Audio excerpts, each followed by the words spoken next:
हर हर महादेव। 16 अप्रैल को महाराष्ट्र में एक घटना घटती है जहां पर पंचदशनाम जूना अखाड़े के 2 साधुओं को भीड़ के द्वारा मार दिया जाता है। उनके सामान छीन लिए जाते हैं और उनको पीट पीट करके लाठी डंडों से हत्या कर दी जाती है। शर्मनाक सबसे बड़ी चीज घटना यह है कि वहां पर पुलिस मौजूद होती है और कुछ हेल्प करने के लिए मूक दर्शक बनी होती है। उनकी हत्या होती है। इसमें पूरे भारत के संतों में बहुत ही आक्रोश है और हम सारे संत समुदाय से आह्वान करते हैं कि लॉकडाउन जैसे ही ख़त्म होता है आप सभी लोग महाराष्ट्र पहुंचिए और महाराष्ट्र सरकार को दिखाइए कि हाँ, अगर ऐसी घटना दोबारा से होती है तो हम सभी लोग एकजुट होकर के और इसका जवाब देंगे।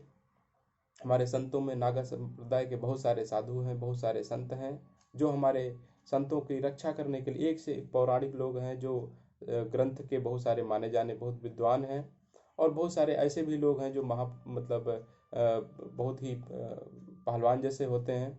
तो इस घटना को दोबारा से ना घटने पाए इस भारत देश में, तो इसलिए हम लोग पूरे संत समुदाय से आह्वान करेंगे, पूरे हिंदू जनमानस को, पूरे हिंदू को बोलेंगे कि एकजुट होकर के आज इस संकट की घड़ी में संतों की जहाँ पर हत्याएं हो रही हैं उसको रोकने के लिए आप सभी लोग एक हो जाइए। नहीं तो अगर ऐसे संतों की हत्या होती रही तो क्या से क्या नहीं हो सकता है। वो संत मात्र ये कर रहे थे कि उन्होंने सुना कि हमारे गुरु जी का देहांत हो गया है। वो मुंबई से गुजरात अपने ड्राइवर नीलेश के साथ में जा रहे थे। पालघर में उनको रोक लिया जाता है। 200 की भीड़ आ जाती है। उन पे लाठी डंडे पत्थर बरसाने लगते हैं। पुलिस भी आ जाती है मौके पर और जब पब्लिक उनको पीटने लगती है बिल्कुल भी पुलिस नपुंसक की तरह वहां पे खड़ी रहती है। तो मैं सख्त हिदायत देना चाहता हूं कि पुलिस अगर नपुंसक है, नागा साधु कभी नपुंसक नहीं होते हैं। वह केवल अपने धर्म और संस्कृति और संत समुदाय की रक्षा करने के लिए अपने पूरे जीवन को कुर्बान कर देते हैं। तो इस तरीके से अगर घटनाएं घटती हैं, चाहे महाराष्ट्र में हो चाहे पूरे भारतवर्ष में कहीं पर भी हो, हम लोग कतई बर्दाश्त करने के लिए मूड में नहीं है। और यह जो घटना हुई है ये बहुत ही दुखद हुई है। सारे हिंदू जनमानस को आह्वान करता हूँ कि इस दुख की घड़ी में संत समुदाय के साथ में आइए और संत अगर नहीं रहेंगे तो आप सोचिए कि हिंदू जनमानस, हिंदू संस्कृति की रक्षा कौन करेगा।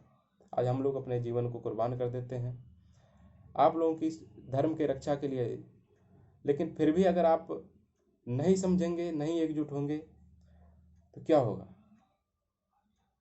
एक संत 70 साल के थे, एक 35 साल के थे, इतने पूजा पाठ किए होंगे, उनकी हत्या कर दी जाती है। नीलेश ड्राइवर की हत्या कर दी जाती है। 50,000 रुपये छीन ले जाते हैं। भगवान की जो पूजा पाठ की सामग्री होती है उसको ले लेते हैं। इतनी बड़ी लोलुपता, छोटी सी लोलुपता के लिए किसी की जान ले लेते हैं। ऐसी मानसिकता आ गई है। अब हम इसमें किसको दोष दें कि आपने जो महाराष्ट्र सरकार को ऐसे सरकार बनाई है उस वजह से ऐसा हो रहा है कि ना तो वो कोरोना पे कंट्रोल कर पा रहे हैं, ना तो अपने पुलिस पे कंट्रोल कर पा रहे हैं। तो ऐसे गीदड़ों की सरकार भी बनने पे एक हमें ये दुख है कि बाला साहब ठाकरे के खानदान में गीदड़ पैदा हुआ है, उद्धव ठाकरे। संतों का आक्रोश है। और करपात्री जी ने भी एक बार इंदिरा गांधी के खानदान को ऐसे श्राप दिया था कि सत्यानाश हो जाएगा। उन्होंने भी बहुत बर्बरता किया था संतों के साथ। आज देख लीजिए कि किस तरीके से गधे उनके खानदान में पैदा हो रहे हैं। तो इस तरीके से कि मैं आह्वान करता हूँ सारे संतों का कि लॉकडाउन ख़त्म हो तो आप लोग महाराष्ट्र पहुँचिए और अपनी ताकत का एहसास कराइए।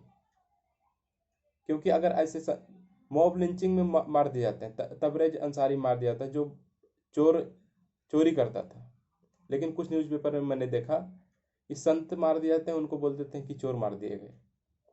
कितनी शर्मनाक घटना हो रही है आजकल कि पत्रकारिता जगत में भी जिसको मनाया कुछ बोल दे रहे हैं। तो इस तरीके से मैं सारे हिंदुओं से, सारे हिंदू समुदाय के लोगों से, सारे हिंदू जनमानस, सारे संत समुदाय से आह्वान करूंगा कि आप सभी लोग महाराष्ट्र पहुंचिए। और सभी हिंदू जनमानस से मात्र एक उम्मीद है कि आप सभी लोग संतों का साथ दीजिए। नहीं तो अगर भारत की संस्कृति में अगर संत ऐसे मारे जाएंगे, कभी पादरियों के द्वारा, कभी मुसलमानों के द्वारा, कभी अपने ही लोगों के जाहिल के द्वारा, तो कैसे हम लोग आपकी रक्षा करेंगे, कैसे संस्कृति की रक्षा होगी। हर हर महादेव, श्री राम।